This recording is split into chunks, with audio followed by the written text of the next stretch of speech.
जय हिंद बच्चों, मैं विशाल यादव आप लोगों का the eagle defence and competitive classes में स्वागत करता हूं।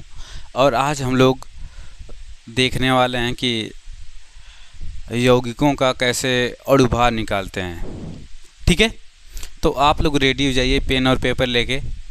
और आज हम लोग सीखेंगे कि अणुभार किसी भी यौगिक का कैसे निकालते हैं। तो देखिए, अणुभार निकालने के लिए आप लोगों को परमाणु भार पता होना चाहिए। जैसा कि मैंने आपको पिछली वीडियो में मैंने आप लोगों को बता दिया है कि 1 से 20 तक के तत्वों का कम से कम परमाणु भार याद होना चाहिए। ठीक है, क्या होना चाहिए? याद होना चाहिए। चलिए ठीक है, चालू करते हैं। तो कहेंगे यस सर, चालू किया जाए। चलिए ठीक है ना। तो सबसे पहले हम देखिए अणुभार निकालना सीखेंगे। तो अणुभार निकालने के लिए जैसे कोई यौगिक दिया रहेगा, जैसे दिया हुआ है H2O। क्या दिया हुआ है? H2O। तो अब इसका अणुभार निकालना है। तो इसका अणुभार निकालने के लिए सबसे पहले इसके अणु में, यह जो है जल का अणु है, यह किसका अणु है? जल का अणु। ठीक है, जल का अणु है। तो जो जल का अणु होता है, इसका जब भी हमको अणुभार निकालना होगा तो इसमें हम लोग लिखेंगे कितने हाइड्रोजन हैं।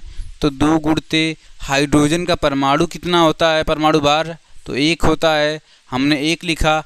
फिर बीच में मैं प्लस का चिन्ह लगाता हूँ। ऑक्सीजन कितना है? 1 है। तो 1 ऑक्सीजन का परमाणु भार कितना होता है? 16। कितना होता है? 16। ठीक है, फिर हमने क्या किया कि इनको यहीं पे 2 एकम 2 और 16 मैं जोड़ूंगा तो कितना आ जाएगा? 18।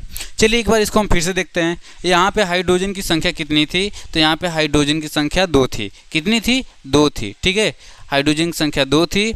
और तो इसीलिए मैंने हाइड्रोजन का परमाणु भार कितना होता है? 1 होता है। तो 2 गुणते 1। और ऑक्सीजन का परमाणु भार कितना होता है? 16।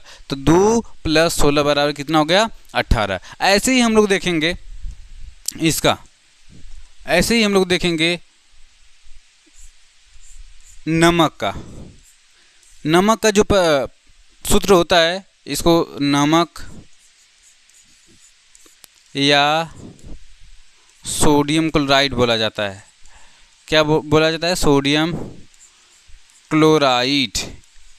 ठीक है, सोडियम क्लोराइड। तो जब सोडियम क्लोराइड है, तो सोडियम क्लोराइड का जब हम लोग अणुभार निकालेंगे तो इसमें ध्यान देंगे क्या? देखिए सोडियम का कितना तत्व, कितना परमाणु है? 1 परमाणु है। तो सोडियम का परमाणु भार कितना होता है? 23। ठीक है, और क्लोरीन का कितना होता है? तो 35.5। 35.5। तो हम लोगों का टोटल जोड़ने पे कितना हो जाएगा?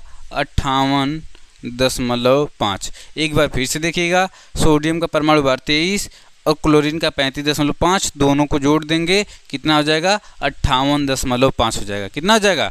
58.5। तो चलिए हम लोग अब अगला जो कंपाउंड है जिसका हमको अणुभार निकालना है उसको देखते हैं। ठीक है, अब देखिए 1 मिनट रुक जाइए, इसको थोड़ा सा ऐसे कर दिया जाए एक तरफ। तो अब हम लोग इधर निकालते हैं बाकी का। ठीक है, तो चलिए यहाँ पे हम लोग निकालेंगे किसका? H2SO4। ठीक है, H2SO4 का हम देखिए अणुभार कैसे निकालते हैं। तो H2SO4 का अणुभार निकालने के लिए, ठीक है, सबसे पहले हम लोग क्या करेंगे, यहाँ पे 1 मिनट, यहाँ पे जाएंगे और यहाँ पे जाने के बाद हम कहेंगे कि जब इसका अणुभार निकालना हो तो इसमें हाइड्रोजन की संख्या कितनी है? 2 है। हाइड्रोजन का परमाणु भार कितना होता है? 1 प्लस सल्फर की संख्या कितनी है? 1 है। कितनी है? 1। तो सल्फर का परमाणु भार कितना होता है? 32 होता है। कितना होता है? 32। और ऑक्सीजन की संख्या कितनी है? 4। और 1 ऑक्सीजन का परमाणु भार 16 होता है। अब इसको हम लोग कैलकुलेट करेंगे तो 2 का गुणा 1 में करेंगे, कितना आएगा? 2 + 32 + 16 चौके 64। अब इनको जब हम लोग जोड़ेंगे तो हम लोगों का कितना आ जाएगा? 4 4 8, 2 2 4 4 8, 6 3 9, 98 आता है। कितना आता है? 98 आएगा। ठीक है, चलिए एक और हम लोग देखते हैं। एक और देखेंगे। इस बार हम लोग देखेंगे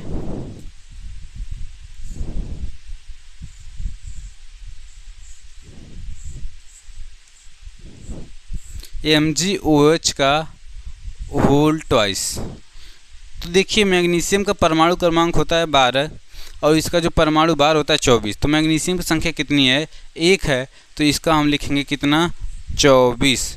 बीच में प्लस, इसका देखिए 2 ऑक्सीजन है 2 हाइड्रोजन है, तो हम 2 ऑक्सीजन का लिख लेते हैं। तो 2 गुणते ऑक्सीजन कितना हो जाएगा 16, और 2 हाइड्रोजन है तो 2 गुणते 1। चलिए इसको हम लोग कैलकुलेट करते हैं, तो आ जाएगा हमारा 24 प्लस 16 दूना के 32 और 2 1 कम 2 बराबर हमारा कितना आएगा, तो जोड़ेंगे 4 2 6 2 8 हो जाएगा, 3 2 5 हो जाएगा, 58 आएगा। कितना आएगा, 58 आएगा। एक बार फिर से देख लेते हैं। मैग्नीशियम का परमाणु भार 24, ऑक्सीजन का 2 ऑक्सीजन है तो 16 दूना के 32 और 2 हाइड्रोजन तो 2 हो जाएगा 26 और 32 को जोड़ेंगे तो हमारा कितना आएगा, 58 आएगा। ठीक है बच्चे, कोई दिक्कत, इसको आप लोग एक बार नोट कर लीजिए, स्क्रीनशॉट ले लीजिए, फिर हम लोग आगे चलेंगे। ठीक है,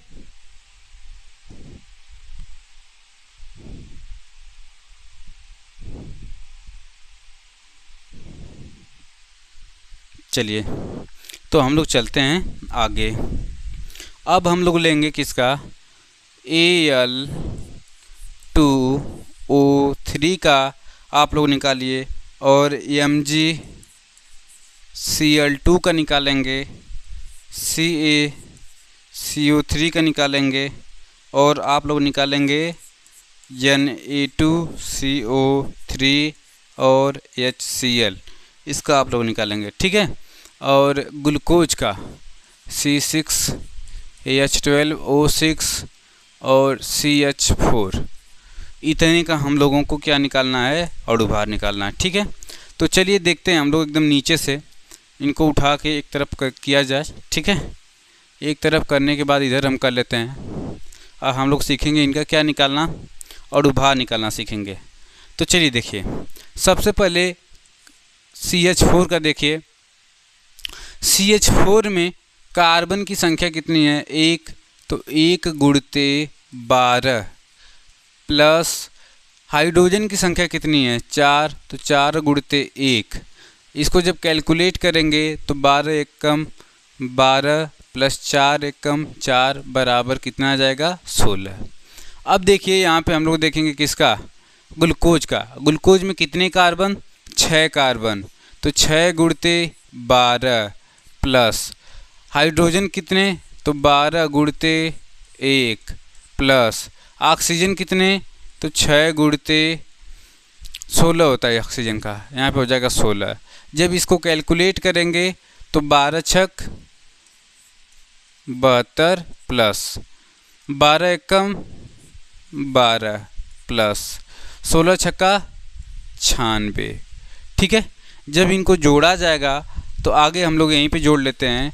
तो देखो 72 और 12 आपका होगा 84, कितना हो जाएगा 84, और 96 जोड़ेंगे तो टोटल आएगा कितना 180। तो ग्लूकोज का अणु भार कितना होता है, 180 होता है। ठीक है, एक बार फिर से देखिएगा, कितने कार्बन, 6 कार्बन, एक कार्बन का परमाणु भार 12, तो 6 गुणते 12, फिर यहाँ पे कितने हाइड्रोजन 12, एक हाइड्रोजन का परमाणु भार 1 होता है और ऑक्सीजन का परमाणु भार 16 होता है, तो ऑक्सीजन की संख्या 6 और इसका परमाणु भार 16। मैंने 12 का 6 में गुणा किया 72 आया, और 12 का गुणा 1 में किया 12 आया, 16 का गुणा 6 में किया 96 आया। फिर मैंने इनको आपस में ऐड कर दिया, ऐड करने के बाद हमारा 180 आया। कितना आया, 180। तो चलिए देखते हैं अब Al2O3 का। यहाँ पे Al मतलब एल्युमिनियम होता है, एल्युमिनियम की संख्या 2 है और इसका परमाणु भार कितना होता है 26। ठीक है, अब देखिए ऑक्सीजन है, ऑक्सीजन की संख्या कितनी है 3, ऑक्सीजन का परमाणु भार कितना होता है 16।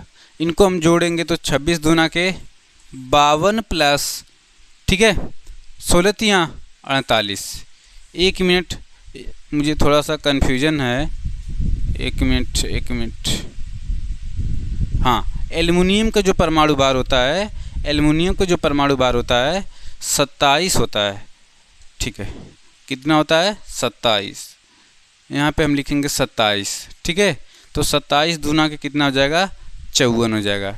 ठीक है, तो यहाँ पे हम लोग 54 लिख लेंगे, और इनको आपस में जब जोड़ेंगे तो हमारा आ जाएगा 8 4 12 5 9 1 10 102 आ जाएगा। कितना आ जाएगा? 102। अब हम लोग आते हैं मैग्नीशियम क्लोराइड पे। मैग्नीशियम का परमाणु भार होता है 12 और परमाणु भार होता है 24, परमाणु क्रमांक होता है 12। तो 24, इसकी संख्या 1 है तो 1 ही रहने देते हैं। क्लोरीन का परमाणु भार होता है 35.5, इसकी संख्या कितनी है? 2, तो गुणा कर लेंगे। आगे हमारा कितना आएगा? 24 प्लस 35 दूना के 70, 5.5 क्या करेंगे तो यहाँ पे आ जाएगा कितना? 71। जैसे ही इनको हम क्या करेंगे? आपस में जोड़ देंगे। तो आपस में जोड़ेंगे तो हमारा आएगा 5, ठीक है, 4 1 5 7 2 9, 95 आएगा। ठीक है, चलिए अब देखिए कैल्शियम कार्बोनेट का। तो कैल्शियम का परमाणु भार होता है 40 प्लस कार्बन की संख्या 1 है, इसका होता है 12 प्लस ऑक्सीजन की संख्या कितनी है? 3 है, ऑक्सीजन का कितना होता है? 16। इनको जब हम कैलकुलेट करेंगे तो यहाँ पे देखिएगा 40 रहेगा, ठीक है, प्लस 12 प्लस 16 तियाँ 48, कितना? 48। देखिए अब इनको जब जोड़ेंगे तो 50 10 60 आ जाएगा, इसका कितना? 100 आ जाएगा। ठीक है, अब देखिए Na2CO3 का देखेंगे हम लोग। किसका देखेंगे? Na2CO3। तो Na2CO3 में देखेंगे सोडियम की संख्या कितनी है? 2, और सोडियम का परमाणु भार होता है 23 प्लस कार्बन का होगा 12 और ऑक्सीजन की संख्या है 3, तो 3 गुणते 16। 23 दूना के कितना होगा? तो 46 लिखा जाएगा प्लस में, और 12 का 12 ही रहेगा, और 16 तियाँ 48, 12 48 60 और 46 तो 106 आएगा। अब इसी प्रकार से हमको निकालना है HCl का। तो जो HCl होता है, ध्यान सुनिएगा, HCl H का कितना होगा? 1, क्लोरीन का कितना होता है? 35.5, तो हमारा आ जाएगा 36.5। तो इसको आप लोग स्क्रीनशॉट ले लीजिए। और हमने सीखा कि किसी भी यौगिक का अणुभार कैसे निकालते हैं। आप लोगों को मैंने बहुत ही अच्छे से एकदम बेसिक तरीके से मैंने बता दिया। इसके लिए आपको क्या है कि परमाणु भार ज्ञात होनी चाहिए। परमाणु भार आप लोगों को परमाणु द्रव्यमान संख्या पता होनी चाहिए, तभी निकाल सकते हैं। तो जो भी बच्चे हैं, आप कम से कम 1 से लेकर 20 तक के तत्वों का परमाणु क्रमांक और द्रव्यमान संख्या, ठीक है, उसको बढ़िया से याद कर लीजिए, ताकि आगे आने वाले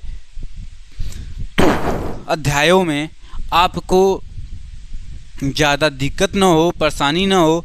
तो इन सब चीज़ों को साथ में लेके चला जाएगा। ठीक है, तो इसको आप लोग नोट कर लीजिए। आपका समय समय पे अगर कोई कंपाउंड आ भी जाता है बीच में, तो उसका हम आप लोग रिवीजन कराते हुए चलेंगे। तो इसको एक बार नोट कर लीजिए, मैं आगे चलूँ।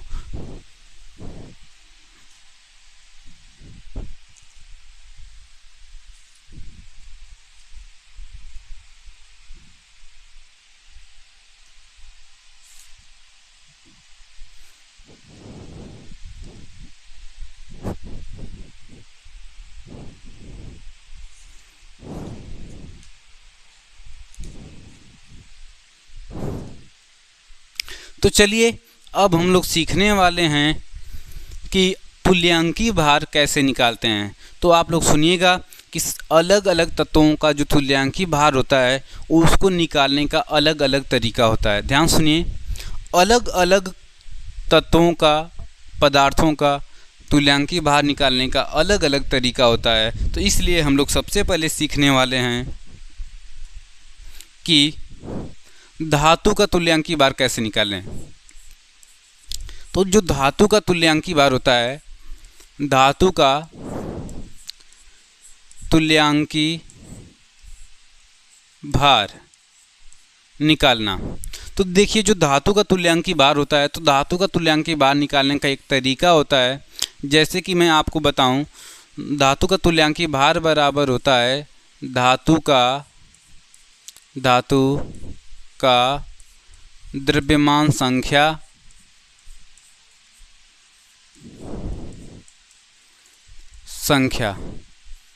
बटा के संयोजकता, धातु की संयोजकता, जिसको हम इंग्लिश में क्या बोलते हैं? वैलेंसी बोलते हैं। ठीक है, वैलेंसी बोलते हैं। क्या बोलते हैं? वैलेंसी। जैसे अगर मैं कहूँ कि आप लोग सोडियम का, किसका, सोडियम का हमको निकाल के दिखाइए तुल्यांकी भार, तो आपको भी पता है, देखिए सोडियम का परमाणु भार होता है 23। अब जो इसकी संयोजकता होती है, किसी भी धातु की जो संयोजकता होती है, आपको मैं बताऊं, देखिएगा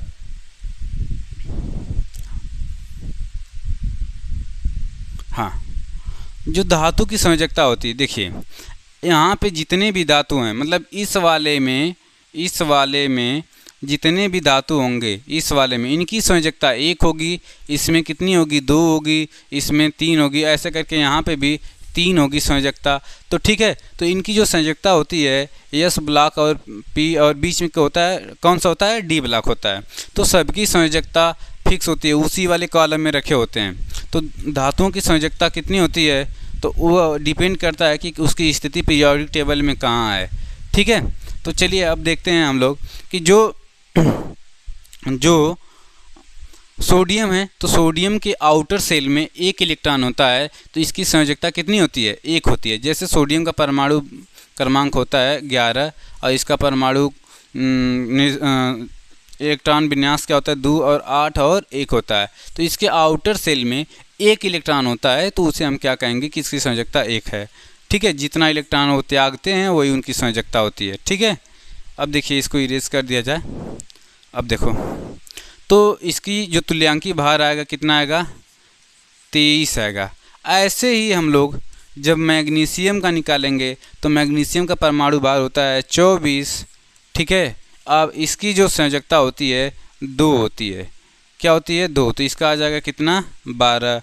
एल्युमिनियम का निकालेंगे हम लोग, एल्युमिनियम का, तो एल्युमिनियम का परमाणु भार होता है 27 और इसकी संयोजकता कितनी होती है, तो एल्युमिनियम की संयोजकता 3 होती है, तो 3 9 27, तो इसका तुल्यांकी भार कितना आएगा, 9 आएगा। ठीक है, तो इसी प्रकार से हम लोग धातुओं का क्या निकालते हैं, धातुओं का तुल्यांकी भार निकालते हैं। तो इसको आप लोग नोट कर लीजिए, फिर हम लोग आगे चलें।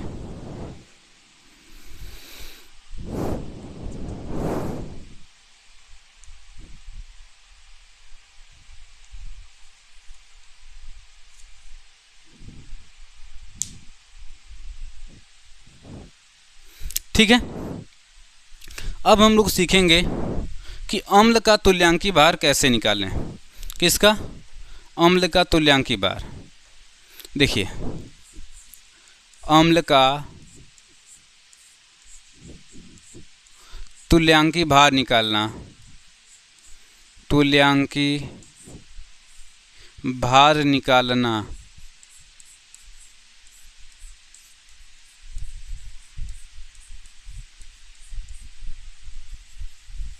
चलिए अब हम लोग सीखेंगे कि अम्ल का तुल्यांकी भार कैसे निकालते हैं।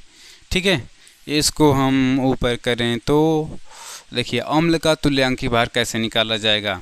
तो अम्ल का तुल्यांकी भार देखिए, लिखिएगा, अम्ल का तुल्यांकी भार बराबर अम्ल का अणु भार, अम्ल का अणु भार बटा में अम्ल की क्षारकता, अम्ल की क्षारकता। देखिए किसी भी अम्ल की जो क्षारकता है उसको हम लोग कैसे निकालेंगे। किसी भी अम्ल की क्षारकता को निकालने का जो तरीका होता है, ध्यान सुनिएगा, किसी भी अम्ल को की क्षारकता निकालने का तरीका, उस अम्ल में उपस्थित H+ आयनों की जो संख्या होती है वही उसकी क्षारकता होती है। तो जैसे मैं बात करूं कि यहाँ पे एक अम्ल है HCl, क्या, HCl, तो सबसे पहले हम लोग इसका अणुभार निकालेंगे। तो इसका अणुभार होता है 36.5 और इसकी क्षारकता कितनी होगी, तो इसमें H+ की संख्या कितनी है, 1, तो इसका तुल्यांकी भार 36 दशमलव कितना हो जाएगा, 5। तो इसी प्रकार से हम लोग निकालने वाले हैं किसका, देखिए हम लोग निकालने वाले हैं H2SO4। इसका जो तुल्यांकी भार होगा, इसका अणुभार यहाँ पे लिखेंगे, तो इसका अणुभार होता है 98। ठीक है, और इसमें हाइड्रोजन की संख्या कितनी है, H+ आयनों की संख्या तो है 2, तो यहाँ पे इसकी क्षारकता कितनी हो जाएगी, 2 से इसको हम काटेंगे तो इसका तुल्यांकी भार आ जाएगा 49। कितना आ जाएगा, 49। ऐसे ही एक और है PO4।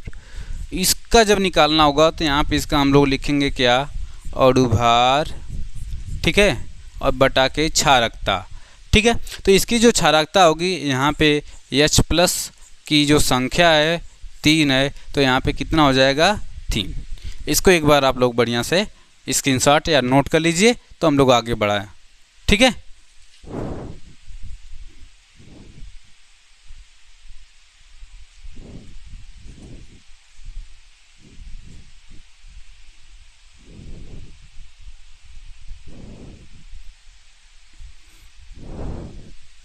चलिए अब हम लोग चलेंगे क्षार का तुल्यांकी बार निकालना। क्षार का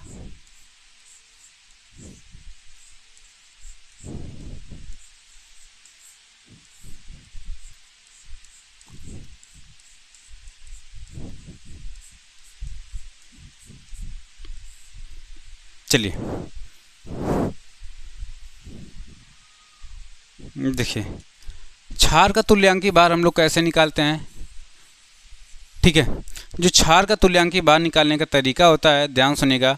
तो क्षार का तुल्यांकी बार बराबर इसका अणुभार लिखेंगे, ऊपर क्या लिखेंगे, अणुभार बटा के अम्लीयता, क्या लिखेंगे, अम्लीयता, इसका अणुभार बटा के अम्लीयता। अम्लीयता क्या होती है, जैसे मैं कहूँ CaOH का होल ट्वाइस NaOH, ठीक है, और Al2OH Al, एक मिनट इरेजर, देखिए AlOH का होल थ्राइस।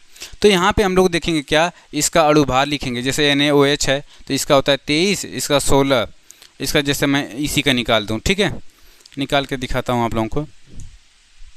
तो देखो इसका अणुभार, इसमें अम्लीयता क्या होती है कि इसमें जो OH आयन होते हैं, इसको अम्लीयता या OH- की संख्या लिखेंगे, क्या लिखेंगे, संख्या। तो हम अभी देखेंगे CaOH का होल ट्वाइस, तो इसका आ जाएगा नीचे के, यहाँ पे लिखेंगे अणुभार बटा के, इसमें कितने OH हैं, 2, इसका 2 हो जाएगा।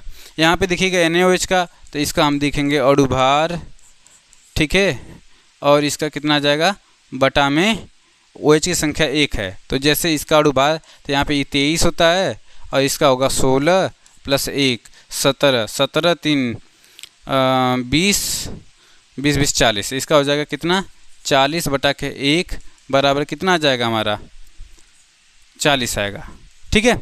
ऐसे ही एल्युमिनियम का निकालेंगे, तो इसका आ जाएगा अणुभार बटा के इसकी अम्लीयता कितनी होगी, 3, क्योंकि OH की संख्या कितनी है, 3।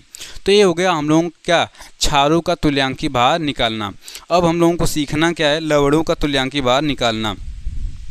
तो लवण का तुल्यांकी भार कैसे निकालते हैं, लवण का तुल्यांकी भार, ठीक है, लवण का तुल्यांकी भार।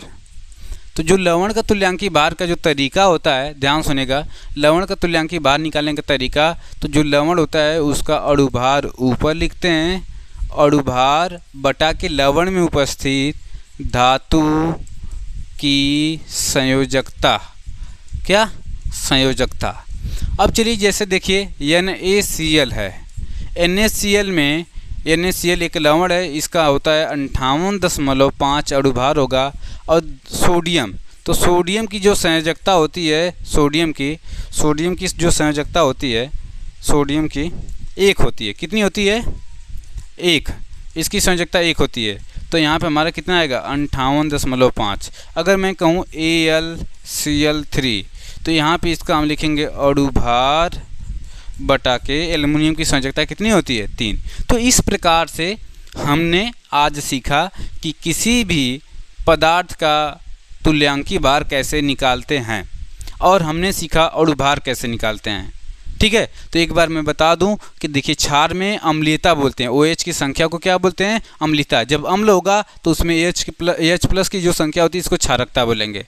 और लवण में जो सोडियम, जो धातु होता है, कोई भी धातु, उसका संयोजकता नीचे लिखते हैं। तो इस प्रकार से हमने सीखा कि किसी भी पदार्थ का अणुभार और तुल्यांकी भार कैसे ज्ञात करते हैं। तो आगे अब हम लोग सीखेंगे मोल परिकल्पना। तो उसको कल क्लास लेते हैं। तब तक के लिए धन्यवाद। जय हिंद।